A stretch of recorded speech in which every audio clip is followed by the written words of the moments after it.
وہ دانہ سبل ختم الرسول فولائے کل جسم، غبار راہ کو بخشا فروغ وادی سینہ، اور نگاہ عشق و مستی میں وہی اول وہی آخر، وہی قرآن وہی فرقان وہی یاسین وہی طٰہٰ۔ اب ہم میں اس وقت دو بزرگ شخصیات موجود ہیں، اور الحمدللہ ہمارے نعت خوان بھائیوں نے بہت اچھے پھول نشاور کیے، بہت اچھی محفل ہوئی، ذکر کی بھی محفل ہوئی۔ اب ہم دعوت دیتے ہیں جناب ہمارے عالم دین جناب حضرت مقصود قادری صاحب جو کہ ٹاؤن سرور سے تشریف لائے ہیں کہ وہ آج کے موضوع کے اوپر بیان کریں۔ جناب مقصود قادری صاحب، نعرہ تکبیر، نعرہ رسالت، یا رسول اللہ۔ السلام علیکم ورحمۃ اللہ وبرکاتہ۔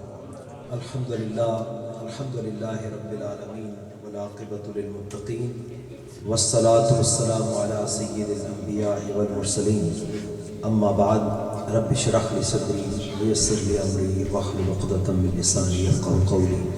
اللہم صلی وسلم وبارک علی سیدنا وحبیبنا وشفیعنا محمد وعلی آلہ وصحبہ اجمعین۔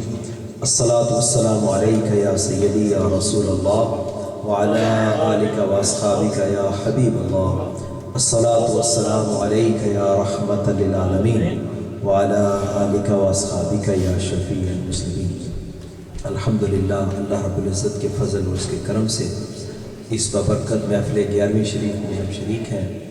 رب ذوالجلال ہماری حاضری کو اپنی بارگاہ میں قبول و منظور فرمائے، اور تمام حاضرین جو دور و نزدیک سے آئے ہیں، جو نیک تمنائیں مرادیں لے کر آئے، اللہ اپنے پیاروں کا صدقہ، بالخصوص غوث اعظم کا صدقہ، اللہ تعالیٰ سب کی مرادوں کو پورا فرمائے۔ اور سلیم بٹ صاحب نے جنہوں نے یہ ہمیں موقع فراہم کیا کہ آج ہم یہاں بیٹھ کر محفل نعت میں بھی شریک ہیں، تلاوت بھی سنی، ذکر بھی ہو رہا ہے اور خطابات کا بھی سلسلہ ہے، اللہ تعالیٰ اس سب کاوش و کوشش کو اپنی بارگاہ میں قبول و منظور فرمائے۔ میں مختصر الفاظ میں دو چار ضروری گزارشات پیش کروں گا اور پھر اجازت چاہوں گا۔ پہلا مسئلہ یہ ہے کہ یہ 11ویں شریف ہے کیا، کیونکہ ہمارے ہاں تعلیم کی بہت کمی ہے، کسی سے پوچھ لیں بس یہ ہوتا ہے ختم ہوتا ہے۔ دوسرے گمراہ لوگ جب اعتراضات کرتے ہیں ہمارے پاس اس کا جواب نہیں۔ تو پہلے تو یہ ذہن میں رکھیں کہ 11ویں شریف نام ہے ایصال ثواب کا۔ شیخ عبد القادر جیلانی رضی اللہ تعالی عنہ سے محبت اور عقیدت رکھنے والے ان کے لیے ایصال ثواب کرتے ہیں، جسے ہم عرف عام میں ختم کہتے ہیں۔ یعنی جس طرح ہمارا کوئی رشتہ دار فوت ہو، دادا ماموں چچا کوئی رشتہ دار، تو ہم اس فوت شدہ کے لیے ختم دلاتے ہیں، ایصال ثواب کرتے ہیں، کوئی نیک عمل کر کے اس کا ثواب ان کو ہم ہدیہ کرتے ہیں، گفٹ کرتے ہیں۔ تو اگر اپنے رشتہ دار کو گفٹ کرنا جائز ہے تو غوث اعظم کو گفٹ کرنا کیوں نہ جائز ہے؟ یہ آسان لفظوں میں آپ کو بتا رہا ہوں۔ پھر یہ سوال، یہ اعتراض کہ ثواب تو پہنچتا نہیں ہے، لیس للانسان الا ما سعی۔ وہ لوگ قرآن کی آیت پڑھتے ہیں کہ انسان کو تو وہی ملتا ہے جو اس نے کوشش کی۔ تو یہ کیسے ہوتا ہے کہ تلاوت ادھر آپ بیٹھ کے نعت پڑھتے ہیں، کھانا پکاتے ہیں، خود ہی کھانا کھاتے ہیں، تو فائدہ میت کو قبر میں مل جائے، یہ کیسے ہو سکتا ہے؟ تو جواب یہ ہے کہ زندوں کے عمل سے اللہ تعالیٰ اپنے حبیب کی امت کے جو مردے ہیں، میتیں ہیں، اللہ ان کو اجر عطا فرماتا ہے۔ اور یہ وہ بات ہے جس پر تمام مذاہب اربعہ کے جو امام ہیں ان کا اتفاق ہے کہ زندوں کے عمل سے مردوں کو فائدہ۔ اس کی آسان سی مثال لے لیں، نماز جنازہ، تو میت تو سامنے ہے، مردہ ہے، تو مردے جنازہ پڑھتے ہیں یا زندہ پڑھتے ہیں؟ بولیے یار، بول لو نا، ہم ہی پڑھتے ہیں نا، ہم زندہ ہی ہیں ماشاءاللہ۔ تو جب زندہ نماز جنازہ پڑھتے ہیں ہمیں تو اس کا فائدہ ملتا ہے، تو یہ بتائیں جس کا جنازہ پڑھا ہے اس کو بھی فائدہ ہوتا ہے کہ نہیں ہوتا؟ تو جب جنازہ پڑھنے سے اس کو آپ فائدہ پہنچا دیں، تو اگر 4 آیتیں اور پڑھ کے اس کو فائدہ پہنچا دیں تو اس میں آپ کو کیا اعتراض ہے؟ اور پھر صحیح بخاری صحیح مسلم کی مستند ترین احادیث موجود ہیں کہ کوئی صحابی ہے، یا رسول اللہ صلی اللہ علیہ وسلم میری والدہ کا انتقال ہو گیا، تو میں کوئی کام ایسا کروں جس کا ان کو فائدہ پہنچے، میں ان کی طرف سے صدقہ کروں، خیرات کروں، ثواب پہنچے گا؟ سرکار دو عالم صلی اللہ علیہ وسلم نے فرمایا پہنچے گا۔ تو انہوں نے عرض کیا یا رسول اللہ میں کون سا صدقہ کروں؟ مدینہ شریف میں چونکہ پانی کی قلت تھی، سرکار دو عالم صلی اللہ علیہ وسلم نے ارشاد فرمایا کہ پانی کا کنواں کھدواؤ، پانی کا کنواں کھدواؤ۔ ان صحابی نے پانی کا کنواں کھدوایا اور پھر اس کو وقف کیا۔ کیا کیا؟ وقف کیا، اور اس میں کیا کہا؟ ہٰذِہِ لِأُمِّ سعد، یہ سعد کی ماں کے لیے، یعنی یہ میری ماں کے لیے۔ اب ہم جب کہتے ہیں یہ 11ویں کا کھانا ہے، یہ غوث پاک کے نام کی نیاز ہے، تو آج کے گستاخ لوگ ہمیں کہتے ہیں یہ تو شرک ہو گیا، یہ تو کھانا حرام ہو گیا، کیونکہ اس کے اوپر غیر اللہ کا نام آ گیا۔ تم نے یہ کیوں کہا کہ یہ غوث پاک کے نام کا ہے؟ تو اب میں اس گستاخ سے یہ پوچھنا چاہوں گا کہ یہ بتاؤ کہ صحابی رسول پر کیا فتویٰ ہے؟ کیونکہ صحابی رسول نے کیا کہا کہ یہ کنواں میری ماں کے لیے۔ بولو کس کے لیے؟ ماں کے لیے، یہ نہیں کہا کہ اللہ کے لیے۔ کیا کہا؟ میری، زور سے بولو یار۔ صحابی کہہ رہے ہیں یہ کنواں میری ماں کے لیے، تو پھر وہ کہے گا کہ دراصل صحابی کی مراد یہ تھی ہے اللہ کے لیے، ثواب میری ماں کے لیے۔ میں نے کہا بدبخت، ہم بھی یہی کہتے ہیں کہ یہ کھانا، یہ نیاز ہے اللہ کے لیے، ثواب غوث اعظم کے لیے۔ اور پھر ہٰذِہِ کے کلمات بتاتے ہیں، یہ کلمہ اشارہ ہے، اس کا مطلب ہے یہ کنواں، اور یہ وہ چیز ہوتی ہے جو اس میں اشارہ کری، جو چیز سامنے ہو، دیکھیں نا وہ چیز جو وہاں پر ہے اس کو تو یہ نہیں کہیں گے، بولیے یہ کا مطلب ہے یہ۔ تو ہم جب کھانا ختم شریف پڑھتے ہیں اور کھانا سامنے اگر رکھ لیں، حالانکہ رکھنا ضروری نہیں ہے، لیکن اگر رکھ لیا ہو اور ہم کہیں کہ یہ کھانے کا ثواب بھی یا اللہ ان کو پہنچا، تو وہ کہتے ہیں جی یہ آگے کھانا رکھ کے ختم پڑھنا یہ ناجائز ہے۔ تو صحابی کے عمل سے پتہ چلا، حضرت سعد کے عمل سے، کہ انہوں نے کہا ہٰذِہِ، یہ کنواں، اس کنویں کا پانی، اس کا ثواب میری ماں کے لیے ہے۔ اس سنت پر عمل کرتے ہوئے ہم کہتے ہیں کہ اس کھانے کا ثواب حضور غوث اعظم کے لیے۔ تو اس سے یہ پتہ چلا کہ اہل سنت والجماعت کا عقیدہ جو ہے یہ شرک نہیں سکھاتا، بدعت نہیں سکھاتا۔ اعلیٰ حضرت امام اہل سنت مجدد دین و ملت امام احمد رضا خان فاضل بریلوی نے کوئی نیا عقیدہ بنا کے نہیں دیا، بلکہ قرآن اور حدیث کی صحیح ترجمانی فرمائی۔ تو ایک تو ہمیں یہ بات ذہن میں رکھنی چاہیے کہ یہ 11ویں شریف یہ ہے ایصال ثواب، اور یہ نہ سمجھے کہ جب ہم نے ایصال ثواب کر دیا ہمیں کچھ نہیں ملا، نہیں، بلکہ ہم جب ایصال ثواب کرتے ہیں جتنا ثواب ان کو بیچتے ہیں اتنا ہی اللہ ہمیں بھی عطا فرماتا ہے، اتنا ہمیں بھی عطا فرماتا ہے۔ یہ اس کی رحمت ہے، یہ اس کا فضل اور اس کا کرم ہے۔ دوسری بات جو میں یہ عرض کرنا چاہوں گا وہ یہ ہے کہ ایک حدیث شریف آپ کے سامنے پیش کرنا چاہوں گا، صحیح بخاری شریف کی، تاکہ ہم کچھ درس بھی حاصل کریں۔ ہم لوگ بہت ساری چیزیں مس کوٹ کرتے ہیں۔ مثلاً غوث پاک نے کہا مرید لا تخف اللہ ربی، غوث پاک نے فرمایا میرے مرید نہ ڈر، اللہ میرا رب ہے، اگر تو اونچی شان والا نہیں تو میں اونچی شان والا ہوں۔ ہم اس کا مطلب یہ لیتے ہیں بس ٹھیک ہے ان غوث کا نام لے لیا، اسی غوث پاک دے عقیدت مند ہو گئے، ان پہ شراب پیو تے پہ بدکاری کرو تے ماں باپ کی نافرمانی کرو، نعوذ باللہ من ذالک۔ غوث اعظم نے یا حضرت خواجہ اجمیری نے یا جتنے بھی ہمارے علماء اکابرین مشائخ ہیں، سرکار دو عالم صلی اللہ علیہ وسلم نے یا قرآن نے کبھی بھی ایسا نہیں کہا کہ تم دو بول سے ایک دعویٰ کر دو اور اس کے بعد تم جو مرضی کر دیتے۔ یہ ہم لوگ کہتے ہیں بس ایک سال بعد بڑی 11ویں میں شریک ہو گئے، ماہانہ 11ویں کر لی، ہمارا فرض پورا ہو۔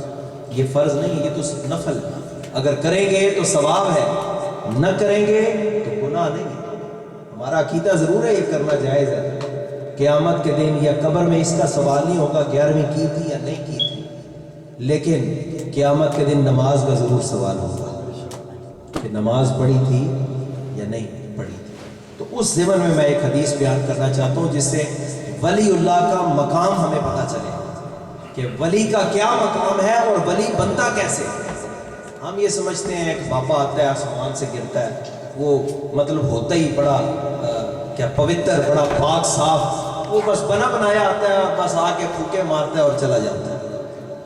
حالانکہ وہ اس پاک فرماتے ہیں درست العلم حتی صرت خطبہ، میں علم سیکھتا رہا، علم پڑھتا رہا، پڑھاتا رہا، پھر مقام قطبیت پر پہنچ گیا۔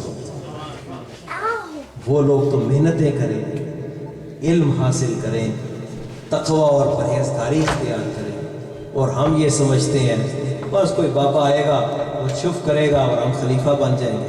بس وہ ایک کسی جلسے میں تھا تو ایک ہمارے مولانا صاحب بیان کریں بھئی مرشد بننے کی صفات 12 صفات جس میں آ جائیں وہ پیر بن جاتا ہے۔ اور میں کہا پہلا ان کو صحیح مومن تو بننے دو، پہلے ہی پیر بنا رہے ہو، سب کو ہی پیر بنا رہے، اتنے پیروں کو سنبھالے گا کون ہے؟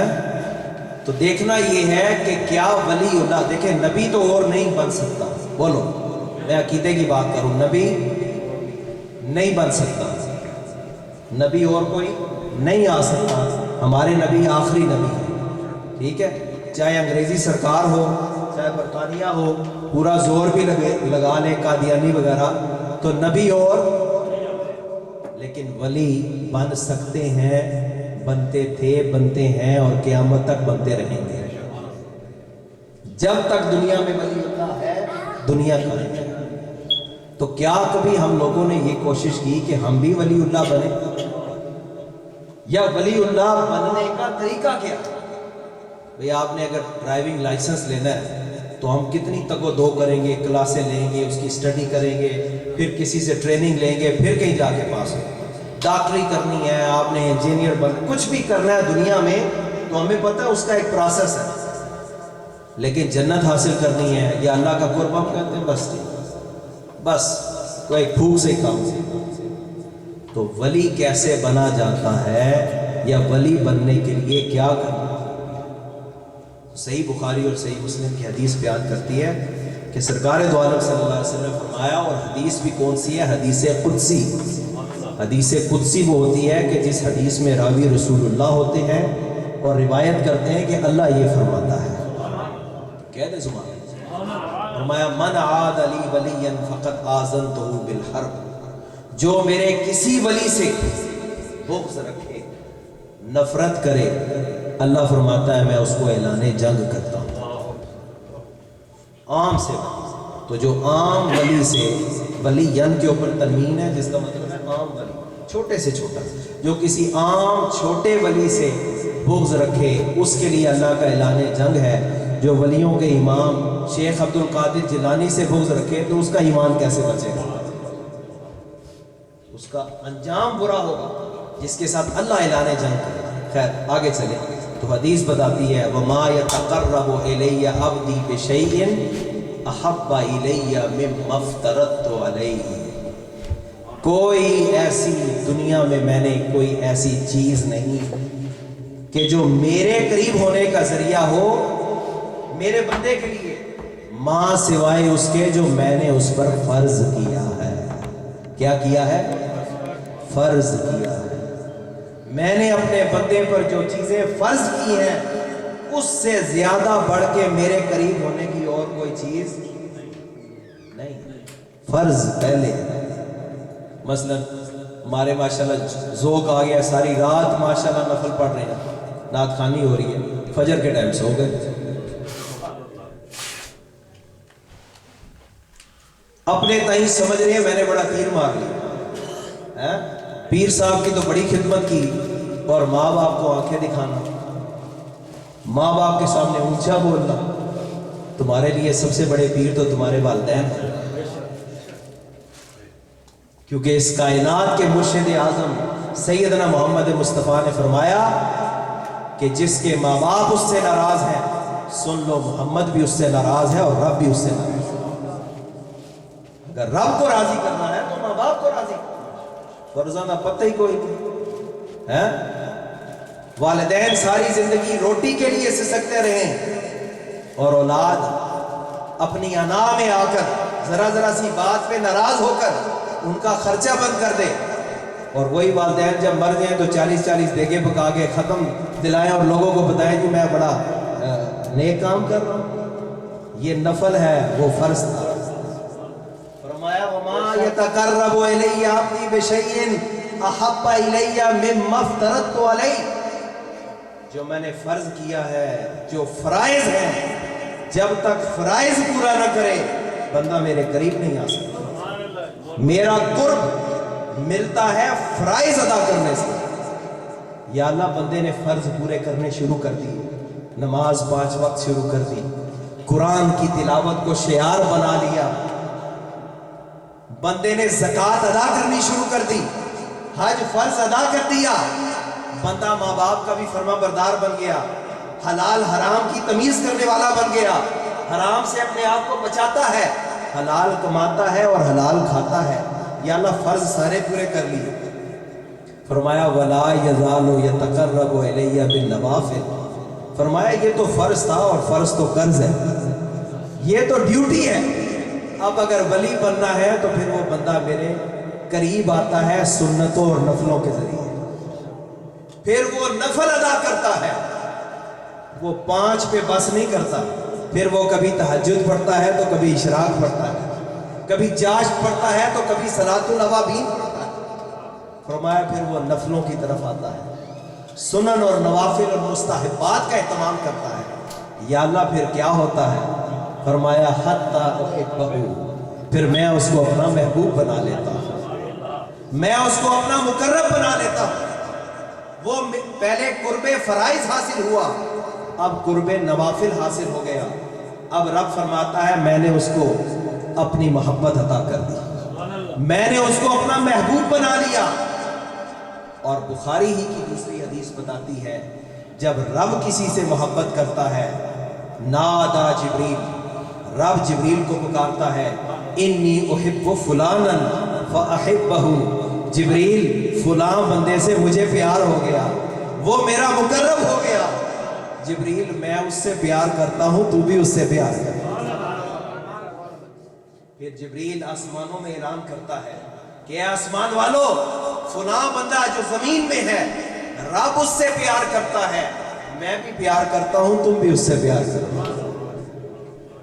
یہ صحیح بخاری کے اندر مستند حدیث۔ اور فرمایا ثم یودع لہ القبول فی الارض، پھر زمین میں اس کی قبولیت اتاری جاتی ہے، پھر وہ ہوتا بغداد میں ہے، اس کے چاہنے والے امریکہ میں ہوتے ہیں، وہ چاہے اجمیر کا بابا ہو، اس کے ماننے والے انڈیا، پاکستان، بنگلہ دیش، دنیا کے کونے کونے میں موجود ہوتے ہیں، وہ ہوتا لاہور میں ہے، داتا علی حجویری اس کے ماننے والے نیو جرسی میں بھی ہوتے ہیں۔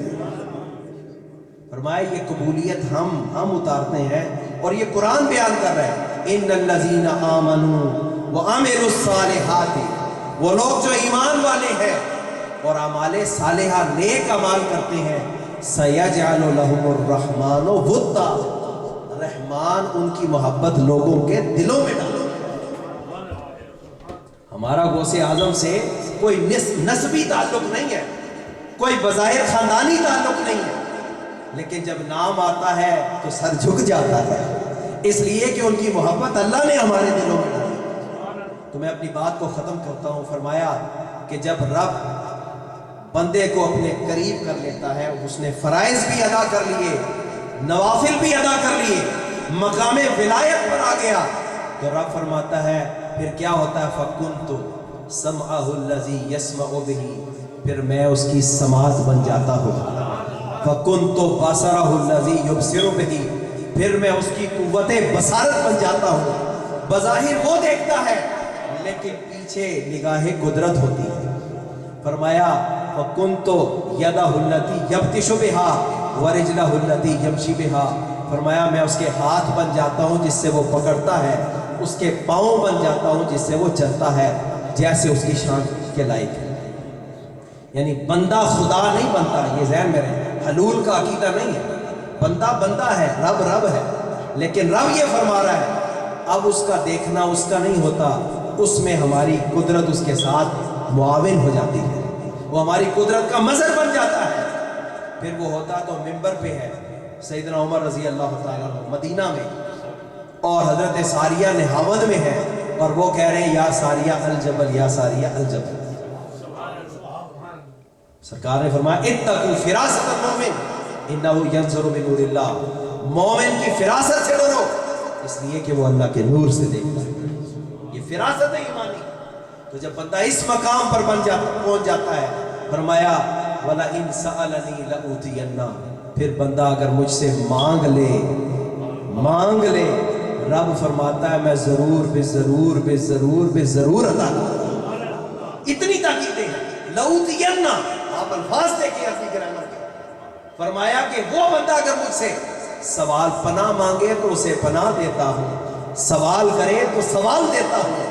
بلکہ بخاری کی حدیث رب اشعث اغبر مدفوع بالابواب، کچھ ایسے بھی اللہ کے بندے گرد آلود کپڑے مٹی میں اٹے ہوئے کسی دروازے پر چلے جائیں، دستک دیں، لوگ دھکے دے کر باہر نکال دیں، ان کو اندر نہ آنے دیں، ان کی حالت فقیرانہ دیکھ کر فرمایا لیکن حالت یہ ہے لو اقسم علی اللہ لابرہ، اگر وہ اللہ پر قسم اٹھا بیٹھے کہ اللہ کی قسم یہ کام ایسے ہوگا، رب فرماتا ہے میں ان کی قسم کی لاج رکھتا ہوں۔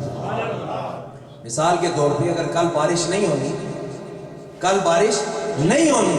لیکن یہ بندہ خاص کہہ دے کہ اللہ کی قسم کل بارش ہوگی، رب فرماتا ہے ہم اپنے نظام کو بدل دیتے ہیں لیکن ولی کی لاج رکھتے ہیں۔ اس لیے ہم ولیوں سے پیار کرتے ہیں، ہم ولیوں سے تعلق رکھتے ہیں کہ ان کی دعا مل جائے تو اس سے بھی بندے کا بیڑا پار ہو جاتا ہے۔ لیکن صرف اسی انتظار میں بیٹھے رہنا کہ ساری زندگی کوئی ولی صاحب آئے گا، کوئی شیخ آئے گا، وہ دعا دے گا پھر بیڑا پار ہوگا، تو یہ سراسر نادانی اور حماقت ہے۔ ہمیں خود بھی کوشش کرنی چاہیے اور جو ہمارے فرائض ہیں، جو ہماری ڈیوٹیز ہیں، ان کو ادا کرنی چاہیے۔ اللہ تعالیٰ ان نیک بندوں سے ہمارا تعلق قائم رکھے۔ ان کی یہ تعلق بھی فائدہ ضرور دے گا، لیکن میں یہ بتا رہا ہوں کہ ساری زندگی فرسٹ گریڈ میں بیٹھے رہنا تو یہ تو نادانی ہے۔ بندے ایک سمجھدار آدمی ہوگا، وہ کہے گا نہیں ہائی اسکول بھی کرو، پھر آپ کالج میں بھی جاؤ، اپنی ڈگری بھی مکمل کرو، تو بندہ تو وہ ہے جو ترقی کرتا ہے۔ تو دین میں بھی ہم ترقی کی کوشش کریں اور اپنے فرائض اور اپنی ذمہ داریوں کو پورا کریں۔ اللہ تعالیٰ ہم سب کا حامی و ناصر ہو۔ وآخر دعوانا الحمدللہ۔ سبحان اللہ۔ نعرہ تکبیر، نعرہ رسالت، حمایت سنت۔ ماشاءاللہ بہت اچھی بات کر رہے تھے مقصود قادری صاحب۔ صحیح بات ہے، ہمیں کچھ نہ کچھ سیکھ کے جانا چاہیے اور صرف ان دنوں کا انتظار نہیں کرنا چاہیے کہ بڑی گرمی آئے گی اور ہم بیٹھیں گے اور جناب ہمارا بیڑا پار ہو جائے گا۔ ہمیں کچھ نہ کچھ ہر محفل میں، ہر مجلس میں اپنے علماء سے، اپنے نعت خوانوں سے، اپنے بھائیوں سے، ایک دوسرے سے کچھ سیکھ کے جانا چاہیے۔ اس کا سلسلہ یہ ہے کہ ہمیں کوشش کرنی چاہیے کہ ہم اپنے بچوں کو قرآن اور سنت کی تعلیم دیں، اور گھر میں ہمیں قرآن آتا ہے، والدین کو زیادہ تر قرآن پڑھ سکتے ہیں، ان کو قرآن یاد کرنا سکھائیں۔ الف لام میم 30 نیکیاں آ جاتی ہیں، الف لام میم 30 نیکیاں آ جاتی ہیں۔ تو ہماری کوشش یہ ہونی چاہیے کہ ہم اپنے بچوں کو جو فارغ وقت میں بیٹھے نینٹینڈو کھیل رہے ہوتے ہیں یا آئی پاڈ پہ کھیل رہے ہوتے ہیں، اس سے ان کا وقت نکالیں، گھنٹہ 2 گھنٹہ روزانہ۔ ان سے کہیں دیکھو بھائی 30واں سپارہ قل اعوذ برب الناس سے تم نے پیچھے کی طرف یاد کرنا شروع کرنا، میں تمہارے ساتھ 1 گھنٹہ بیٹھوں۔ یہ کوشش کی بات ہے۔ اگر ہم کوشش نہیں کریں گے نا، اگر ہمارے ماں باپ نے ہمارے ساتھ کوشش نہیں کی ہوتی، ہم آج ادھر نہیں بیٹھے۔ یہ ہم نے کوشش کرنی ہے اپنی اولادوں کو اس میڈیا سے اور اس ٹیکنالوجی سے نکال کے ان کو ایڈوائز کرنا ہے کہ آپ بیٹھو، میں آپ کے ساتھ 1 گھنٹہ لگاؤں گا، آپ سیکھو، کچے ذہن ہے سیکھ جائیں گے۔ آپ ان کے ساتھ محنت کریں گے، پتہ بھی نہیں چلے گا، آدھا سپارہ ان کو حفظ ہو جائے گا۔ جی یہ تو ایسی نیکیاں ہیں کہ بغداد میں ایک بزرگ تھے، جی خواب میں دیکھتے ہیں کہ قبرستان میں اپنے آپ کو پاتے ہیں، جی اور قبر جو ہے تمام قبریں سپلٹ اوپن ہو جاتی ہیں اور مردے اس سے نکل جاتے ہیں اور پھول چن رہے ہیں، پرلز چن رہے ہیں، چھوٹے چھوٹے پھول چن رہے ہیں۔ تو وہ ایک بزرگ کو دیکھتے ہیں کہ وہ درخت کے سائے تلے بیٹھے ہیں، نیچے بیٹھے ہیں درخت کے، وہ کچھ نہیں کر رہے ہیں۔ ان سے جا کے پوچھتے ہیں اسے کیا کر رہے ہیں؟ وہ کہتے ہیں یہ وہ لوگ جو ان کے زندہ لوگ ہیں نا، جو نیکی کی بات ہو رہی تھی، یہ ان کے لیے جو نیکیاں بھیجتے ہیں یہ چن رہے ہیں ایک ایک کر کے. وہ جو بات ہمارے عالم دین نے کی ابھی کہ پہنچتا نہیں پہنچتا ہے جی، وہ مردے چن رہے ہیں نیکیاں. تو انہوں نے کہا کہ حضرت پر آپ ہارے بیٹھے ہیں، آپ کو کوئی کچھ نہیں بہتر. انہوں نے کہا مجھے ضرورت نہیں بھائی، میرے لیے تو میں اپنی اولاد کو حافظ قرآن بنا کے آیا ہوں. اللہ اکبر. تو وہ قرآن پڑھتا ہے، مجھے اس کا فائدہ ہوتا ہے. تو ہمیں بچوں کو قرآن سکھانا چاہیے. اتنا تھوڑا بہت اللہ تعالیٰ فرشتے نازل کر دیتا ہے. جو انسان قرآن کو یاد کرنا شروع کرتے ہیں 2 فرشتے اس پہ تعینات ہو جاتے ہیں تا دم مرگ. اگر وہ کوشش جاری رکھے تو ہمیں بھی کوشش کرنی ہے اپنی اولاد کے ساتھ اس غیر میں رہ کے. ہم ان کو $500 اور $1000 کی ٹیکنالوجی لے کے دے دیتے ہیں، لیکن ان کو یہ بھی فکر کرنی چاہیے کہ آخرت میں ان کے ساتھ یہ ٹیکنالوجی کام ہے. ہم نے ان کے ساتھ قرآن پر کام کرنا ہے. تو اب بغیر کسی تاخیر کے میں جناب ہمارے بزرگ اور ہمارے ایک بہت اچھے عالم دین جن کی بڑی خدمات ہیں ماشاءاللہ سے ٹرائی اسٹیٹ پچھلے تقریباً 20 سالوں سے ان کی بہت خدمات ہیں ٹرائی اسٹیٹ میں، اور وہ بہت اچھی محافل منعقد کراتے ہیں. بہت اچھی محافل اپنی مسجد میں محفل نعت کی، ذکر کی، اور دوسری طرح سے دوسرے تمام سینٹرز میں بھی لوگوں کے ساتھ آتے ہیں، کنٹریبیوٹ کرتے ہیں. جناب قاری سیف النبی صاحب، آپ کی بہت خدمات ہیں. اللہ تعالیٰ آپ کو جزائے خیر دے. ہم آپ سب کے آپ کے لیے دعا گو ہیں کہ اللہ تعالیٰ آپ کے کام میں برکت عطا فرمائیں. ماشاءاللہ سے وہ سینٹر بڑا ہونے کے لیے جا رہا ہے، اس سینٹر کو آباد کرنے کے لیے، اس کی نئی کنسٹرکشن ہونے کے لیے جا رہی ہے. ہم سب دعا گو ہیں کہ اللہ تعالیٰ اس کو ایک عظیم الشان سینٹر بنائے، ٹرائی اسٹیٹ کی ایک آئیکن بنائے. تو قاری صاحب کو دینے سے پہلے میں یہ بٹ صاحب نے مجھ سے کہا کہ بھئی آپ نعت پڑھو. میں نے کہا میں نے اتنا کچھ تو کہہ لیا، ابھی مجھے نعت کیا پڑھنی ہے. لیکن ایک درود پاک صلی اللہ علیہ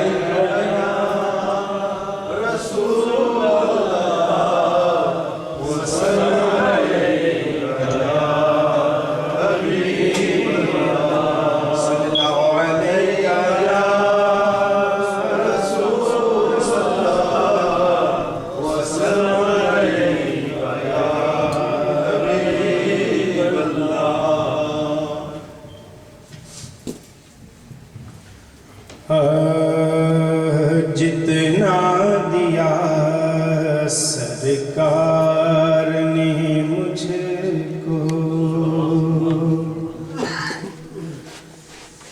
اتنی میری اوقات نہیں. جتنا دیا سرکار نے مجھ کو، جتنا دیا سرکار نے مجھ کو، اتنی میری اوقات نہیں.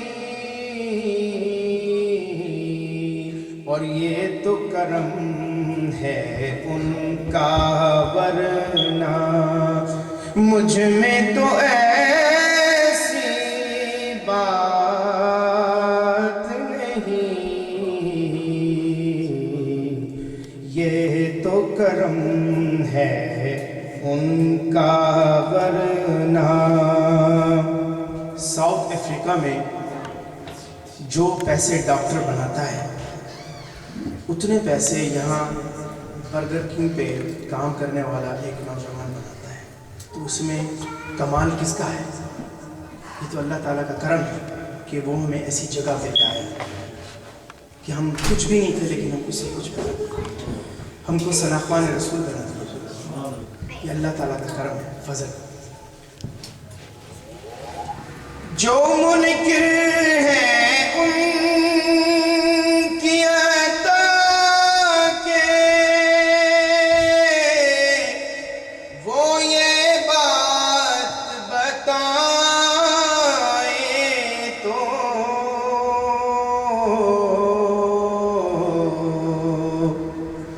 جو منکر ہے